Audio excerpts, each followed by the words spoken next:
చేసింది 14 సంవత్సరాలు, మేము 14 సంవత్సరాల పవర్కి దూరం అయ్యామంటూ ఉత్తరప్రదేశ్లో అప్పట్లో భారతీయ జనతా పార్టీ ఉత్తరప్రదేశ్ ప్రజలను అడిగింది. వాళ్ళు 330 సీట్లు ఇచ్చి గెలిపించారు. అదే ఢిల్లీలో వచ్చేటప్పటికి ఆ పదం వాడలేదు, కానీ ఇక్కడ 2 అరణ్యవాసాలైనాయి.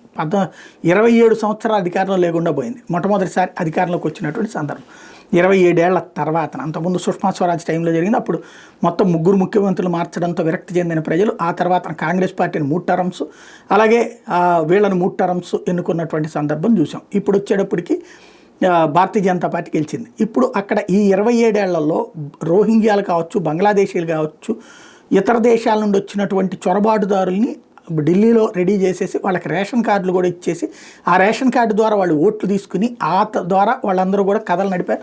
వాళ్ళని అడ్డు పెట్టుకునినే కేజ్రీవాల్ గెలిచిన, కాంగ్రెస్ గెలిచిన. ఇప్పుడు ఈ మొత్తం పరిస్థితిని పరిష్కరించాలంటే ఒకటి ఆక్రమణ నిర్మూలన ఒక ఎత్తు అయితే అది రాబోయేటటువంటి రోజుల్లో చేయబోతున్నారు. దానికంటే ముందు ఇంకొకటి రేషన్ కార్డులు, కొత్త రేషన్ కార్డులు ఇస్తారు. ఈ కొత్త రేషన్ కార్డులు ఇవ్వడం అంటే ఎవరు ఒరిజినల్, ఎవరు ఢిల్లీ వాళ్ళు, ఎవరు కానటువంటి వాళ్ళు అన్నటువంటి తేల్చబోతున్నారు. తద్వారా ఈ రోహింగ్యాలు ఈ బ్యాచ్ని పక్కన పెట్టేందుకు అడుగులు వేయిస్తున్నారు ఢిల్లీ ఉప ముఖ్యమంత్రి పర్వేష్ వర్మ. ఈ నేపథ్యంలో బహుళ రేషన్ కార్డుల్ని అక్రమంగా పొందిన రోహింగ్యాలు, బంగ్లాదేశ్ల మీద కఠిన చర్యలు తీసుకుంటామని కూడా ప్రకటించారు.